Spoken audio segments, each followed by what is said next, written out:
सात चीजें हमारे जीवन को बर्बाद कर देती हैं, व्यर्थ कर देती हैं, नष्ट कर देती हैं।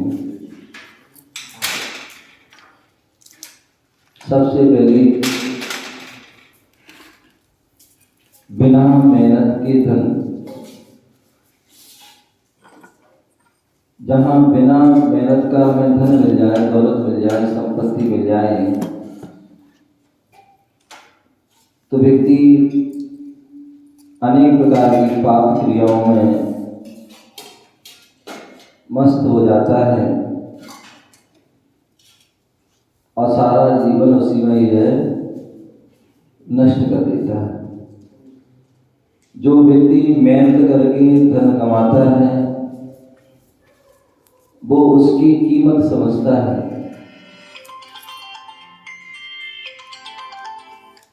उसके महात्म्य को समझता है। और यदि बिना मेहनत का मिल जाता है तो धन के लिए वह अति शीघ्र ही वह नष्ट कर देता है। इसलिए कहा जाता है कि व्यक्ति किसके लिए धन कमा रहा है, किसके लिए इतनी ये मेहनत मजदूरी कर रहा है, दिन रात लगा हुआ है। तो बोले पुत्रों के लिए, परिवार के लिए। तो आचार्य समंद्रभद्र स्वामी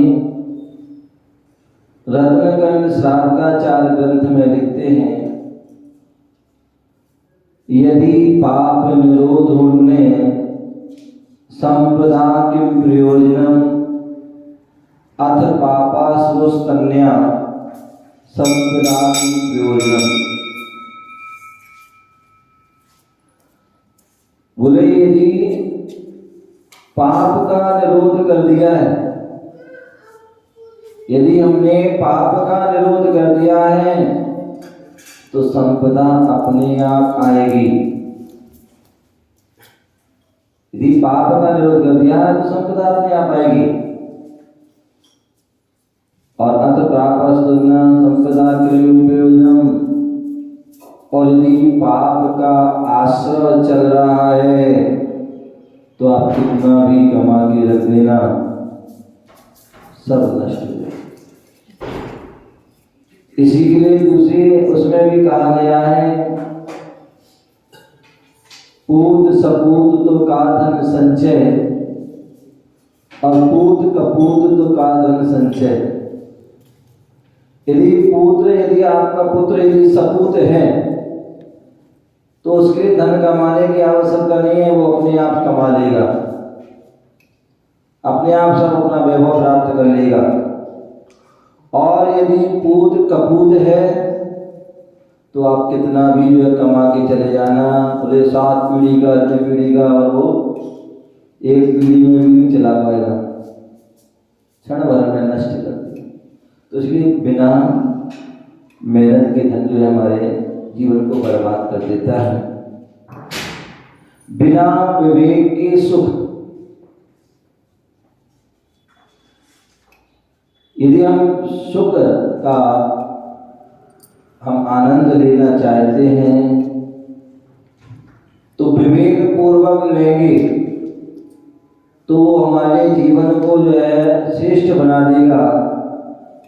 अन्यथा हम बहुत से ऐसे भी लोग होते हैं जो सुख का आनंद लेना चाहते हैं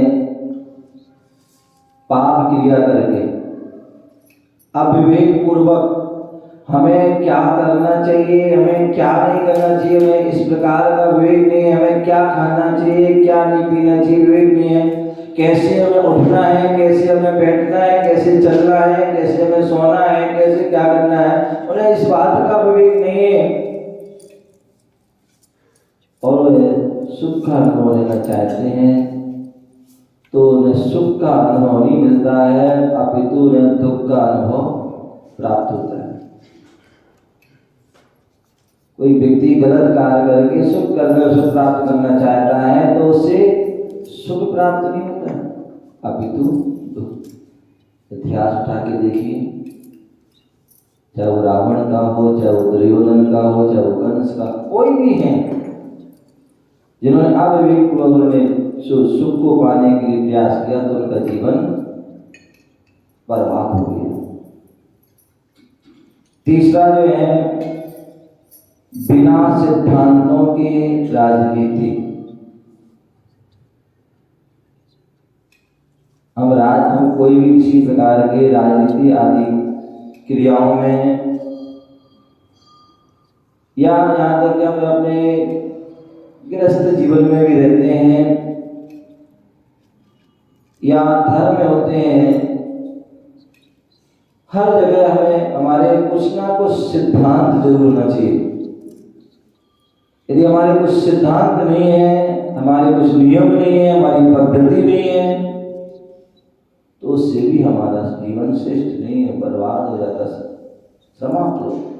हमारे जैन धर्म में कहा गया है, और जैन धर्म में क्या, सभी मतलब संप्रदाय जो भी हैं, हर संप्रदाय में अपने अपने जो है सिद्धांत होते हैं कि हमें ऐसा करना है, ऐसा नहीं करना है। जो ऐसा करेगा वही श्रेष्ठ होगा, जो ऐसा नहीं करेगा वो श्रेष्ठ नहीं। हमारे यहाँ कहा गया है कि जो है गृहस्थ कौन है, बोले गृहस्थ कौन है, बोले जो षट कर्तव्य का पालन करता है वह गृहस्थ है। बोले श्रावक कौन है, बोले जो अष्ट मूल गुणों का पालन करता है वो श्रावक है। बोले मुनिराज कौन है, बोले जो 28 मूल गुणों का पालन करते हैं। ये क्या है, नियम है, सिद्धांत है, और उससे ही जो है उनका वह पद श्रेष्ठ होता है। तो हर देश के, हर राज्य के, हर गांव, नगर, शहर, हर के उसके जो है अपने नियम सिद्धांत होते हैं, और उसके अनुसार चलते हैं, और नहीं चलते हैं तो उससे अपराध माना जाता है। क्या, जो राज्य विरुद्धातिक्रम, श्रावक के जो है जो 12 व्रतों में एक जो है कहा गया है, राज्य विरुद्धातिक्रम, जो राज्य के विरुद्ध हमें कोई कार्य नहीं करना चाहिए, यदि गलत वो अतिक्रम है, वो अतिचार है, वो दोष है। तो इसलिए जो है हमारे लिए वो राज्य अतिक्रम नहीं करना चाहिए। कई वो जैसे बोलते हैं ना, कोई टैक्स की चोरी कर रहा है, कोई बिजली की चोरी कर रहे हैं, और भी अनेक प्रकार के राज्य विरुद्ध कर्म, तो ये भी जो है हमारे एक ना एक दिन जो है क्या होता है, कभी 100 सुनार की तो एक लोहार की, एक दिन में ही सारा वो क्या हो जाता है, काम तमाम हो जाता है। तो इसलिए बिना सिद्धांतों के हमें राजनीति या किसी प्रकार का ग्रस्त जीवन नहीं बिताना चाहिए। बिना चारित्र के ज्ञान, बोले ज्ञान हमारा तभी श्रेष्ठ है जब हमारा ज्ञान हमारे जीवन में उतर जाए। व्यक्ति जो है घंटों घंटों स्वाध्याय कर रहा है, या स्वाध्याय को सुन रहा है, गुरुओं के उपदेश को सुना है, भगवान की वाणी को सुना पड़ रहा है, लेकिन उसके जीवन में यदि कोई उस ज्ञान को नहीं उतारा तो वह ज्ञान क्या होता है, वही हमारे ज्ञान जो है दुर्गति के कारण हो जाता है, कष्टों का कारण हो जाता है। अब हम देखते हैं व्यक्ति शराब पी रहा है, उस पर लिखा हुआ है कि शराब हमारे स्वास्थ्य के लिए हानिकारक है, लेकिन फिर भी हम पी रहे। कोई शराब, कोई गुटखा, कोई सिगरेट या और भी अनेक प्रकार के नशे आदि कर रहा है, उसमें लिखा है कि नुकसानदायक है, लेकिन फिर भी तो ये जानते हुए भी व्यक्ति को कर रहा है, इसका मतलब उसका ज्ञान क्या है, व्यर्थ है। पता है सामने गड्ढा है और हाथ में दीपक लेके जा रहा है और फिर भी गड्ढे में गिर जाए, तो ये उसका दीपक का फिर क्या प्रभाव रहा, कोई प्रभाव नहीं रहा। तो ज्ञान भले थोड़ा हो, लेकिन वह ज्ञान जो है हमारे चारित्र में आचरण में होना आवश्यक है। आप घंटों घंटों स्वाध्याय करें ना करें, अब एक पेज भी आप स्वाध्याय करते हैं और एक पेज का एक लाइन का भी स्वाध्याय करते हैं, तो भी हमारा उद्देश्य यह होना चाहिए कि जो हम पढ़ रहे हैं, जो सुन रहे हैं, उसमें हम कुछ ना कुछ जितना अधिक से अधिक हो सकेगा उसको धारण करेंगे, तो वही ज्ञान सार्थक है, अन्यथा वही ज्ञान हमारा व्यर्थ है। तो बिना चारित्र का ज्ञान, नैतिकता के बिना व्यापार। आज हम व्यापार करते हैं, पहले व्यक्ति जो है व्यापार करता था तो एक उसका सिद्धांत होता था कि मैं इतने जो है परसेंट ही हम जो है इसका मुनाफा लेना है। आज कोई मतलब व्यक्ति का कोई परसेंट नहीं है, 1 रुपए की चीज 100 में बेच रहा है, 100 रुपए की चीज 1000 में बेच रहा है। और चलिए वो भी मान सकते हैं कि एक ही चीज मतलब तुम 100 ही बेचे, चलो वो फ्री चल जाए, लेकिन उसमें भी व्यक्ति नकली मिला के बेच रहा है, उसमें भी गलत माल दे रहा है, मिलावट कर रहा है, मिक्स कर रहा है, तो वो वो क्या है, गलत है। तो इसलिए क्या करना, एक हमारा नैतिकता होने, बहुत से इंसान ऐसे होते हैं जहाँ फिक्स होता है, क्या होता है, फिक्स, हर दाम फिक्स, और उसमें अपना जो है 1% लगता है, कितने परसेंट लेना है, उसके बाद उसमें क्या होता है, बरकत होती है। आप जो है एक ही चीज जो है 100 में दोगे तो आप कमा तो लोगे, लेकिन जैसा कमाओगे वैसा ही वो क्या हो जाएगा, चला जाएगा, बरकत नहीं होगी। और यदि आपने नैतिकता से आप कमाओगे, व्यापार करोगे, ये हमें ज्ञान होना चाहिए कि हमें कौन सा व्यापार करना है, कौन सा व्यापार नहीं करना है। अन्यथा हम जैन धर्म में हमने जन्म लिया है और ऐसे ऐसे व्यापार कर देते हैं कि जो बड़े शर्मनाक व्यापार होते हैं। कोई शराब की दुकान खोल रहा है, कोई, अभी आपने सुना होगा और पहले भी लोग कहते रहते हैं जैनियों को कि मतलब जैनी लोग सबसे ज्यादा ऐसे काम करते हैं। कोई बूचड़ खाने के कारण में व्यवसाय लग रहे हैं, उनके जो है उसमें शेयर लगे हुए हैं, कतल खाने आदि के कारण में भी लगे हुए हैं, ऐसे बस कोई शराब के ठेके लगे हैं, कोई मतलब क्या क्या चीज।